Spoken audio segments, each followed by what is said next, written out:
تلخی سے کہہ کر وہ گلاس پٹکتا قہر برساتی نظروں سے رجب صاحب کو دیکھتا مڑ کر نکلتا چلا گیا۔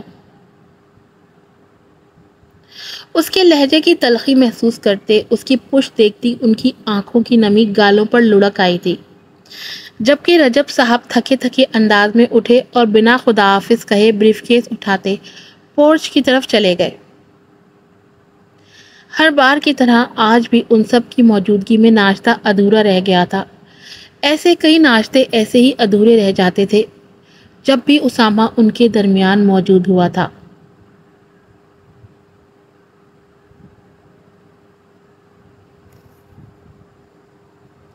سخت غصے میں جھٹکوں سے گیئر بدلتا وہ ضبط کی انتہا پر تھا۔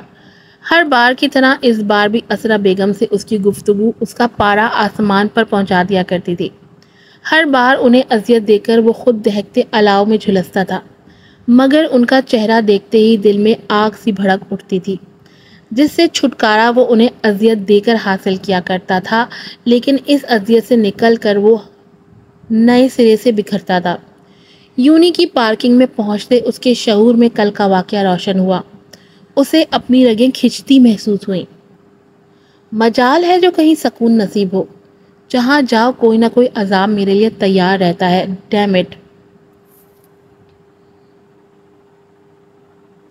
اسٹیئرنگ وہیل پر مکہ رسید کرتے وہ تیش میں بڑبڑایا تھا۔ سیاہ آنکھوں میں وہی ہراساں چہرہ گھوما جس نے کل اسے آتش فشاں بنا دیا تھا۔ لب بھیجتے جھٹکے سے کار کا دروازہ کھولتے وہ باہر نکلا تھا۔ So miss, just wait and watch. It's time to start the show. سامنے دیکھتے وہ پراسرار لہجے میں بولا، لہجے میں اندیکھی وحشت نمایاں تھی اور آنکھیں سرد تھیں۔ سیاہ آنکھوں کی ٹھنڈک اور پراسراریت میں کئی بھید چھپے تھے جن تک رسائی ناممکن تھی۔ ہاں کہاں ہے؟ وہیں رک، میں آ رہا ہوں۔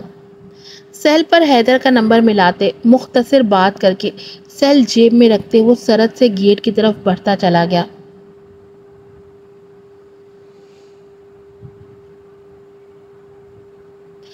السلام علیکم امی۔ سامنے ڈائننگ پر زاہدہ بیگم اور ابیہا ولید کو دیکھتے وہ گویا ہوئی۔ ولید کے لیے چائے نکالتے زاہدہ بیگم کے ہاتھ بے ساختہ رکے تھے۔ زری کی طرف دیکھا جو براؤن شلوار سوٹ میں بڑی سی چادر میں خود کو چھپائے کھڑی تھی۔ چہرہ مرجھایا ہوا تھا، بھوری آنکھوں میں تھکن نمایاں تھی۔ وعلیکم السلام، آؤ ناشتہ کرو۔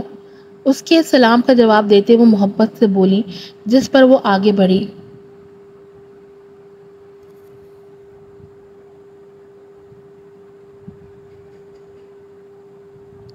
ویسے بجو، کل آپ کا فرسٹ ڈے تھا نا، کیسا گزرا؟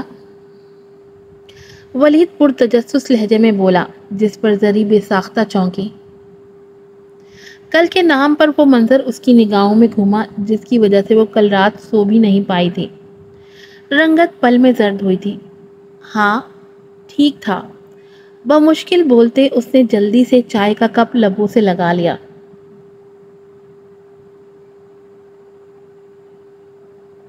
سنا ہے آپ کی یونی بہت بڑی ہے، بہت سے لوگ ہوں گے نا وہاں؟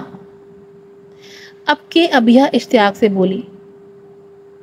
اس کے لہجے کی معصومیت پر زری کے اعصاب ڈھیلے پڑے۔ بے ساختہ مسکرا کر اس کا بے ریا چہرہ دیکھا۔ ہاں بہت سے لوگ ہیں، اتنے کہ تم وہاں گئی تو گم ہو جاؤ گی۔ پیار سے جھک کر اس کا گال چومتے وہ محبت سے بولی، جس پر زاہدہ اور ولید بے ساختہ مسکرائے تھے۔ اچھا امی اجازت دیں، اب چلتی ہوں۔ جلدی سے چائے ختم کر کے وہ زاہدہ بیگم کے سامنے جھکی۔ جاؤ، اللہ کی امان میں دیا۔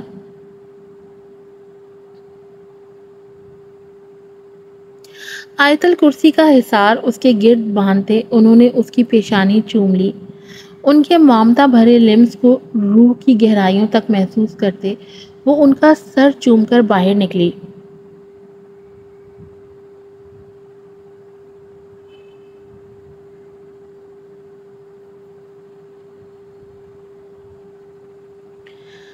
کہاں چھپ رہی ہو لڑکی؟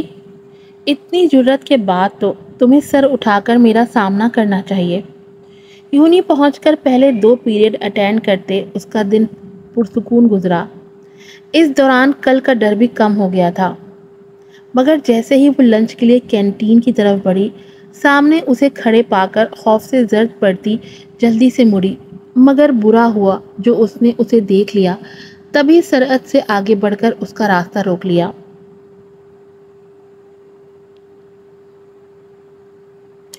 جہاں اس کی اچانک سامنے آنے پر وہ خوف سے سفید پڑی تھی، وہیں اس کی بات پر دل دھڑکنے سے انکاری ہوا۔ اس کے چہرے پر سجی طنزیہ مسکان اور آنکھوں میں سلگتے شعلے زری کو مزید وحشت زدہ کر گئے۔ دیکھیں، میں معافی چاہتی ہوں، میں نے کچھ بھی جان بوجھ کر نہیں کیا تھا۔ اس کے چہرے پر سجے پتھریلے تاثرات کو دیکھتے ہوئے بڑی دقت سے بولی۔ اس کے لہجے کی لرزاہٹ، لبوں کا کپ کپانا، بھیگی پلکیں، کچھ بھی تو چھپا نہیں تھا۔ اس کی جھکی پلکیں گواہ تھیں کہ کل جو بھی ہوا وہ اس کے ڈر کی وجہ سے ہوا تھا۔ اسے دیکھتے اسامہ کے عنابی لبوں پر مسکان ابھری، بڑی بھید بھری مسکراہٹ تھی۔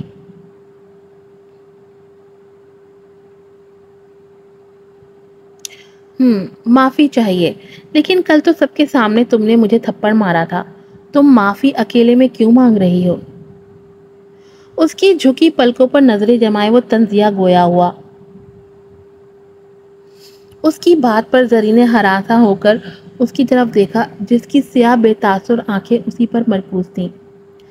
لیکن میں بس تمہارے بولنے تک میں بوڑھا ہو جاؤں گا۔ اس کے لڑکھڑاتے لہجے پر وہ بیزار ہوتا چڑ کر بولا، جس پر زری کی آنکھیں بے ساختہ بھیگی۔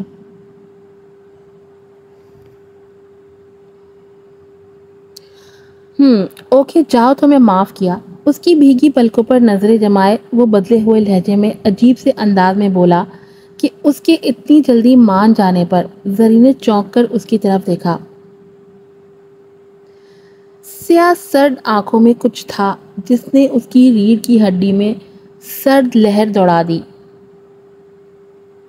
آج کی ایپیسوڈ یہیں پر ختم ہوتی ہے۔ امید ہے آپ کو پسند آئی ہوگی۔ چینل کو سبسکرائب کیجیے گا، ویڈیو کو لائک کیجیے گا، شیئر کیجیے گا، مجھے دعاؤں میں یاد رکھیے گا۔ پھر ملوں گی آپ سے ایک نئے ناول اور ایک نئی ایپیسوڈ کے ساتھ۔ السلام علیکم۔